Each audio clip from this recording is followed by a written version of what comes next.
अल-ख़ातिम के एक कारकुन की हैसियत से मैं तमाम दोस्तों को अस्सलाम वालेकुम कहता हूँ।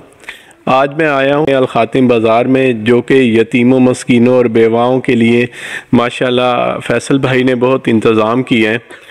इन बच्चों का भी उतना ही हक़ है जितना हमारे बच्चों का बनने संवरने का और खिलौनों वगैरह के लिए। तो मेरी तमाम दोस्तों से ये गुजारिश है कि फैसल भाई आखिरत का सामान लूट के जा रहे हैं और हम लोग पीछे रह गए।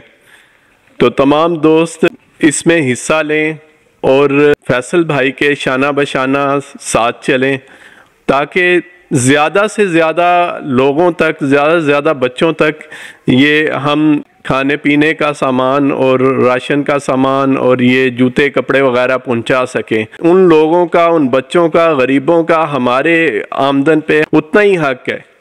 तो अल्लाह ताला आप सबको जज़ा अता फरमाए और फैसल भाई को भी जज़ा अता फरमाए।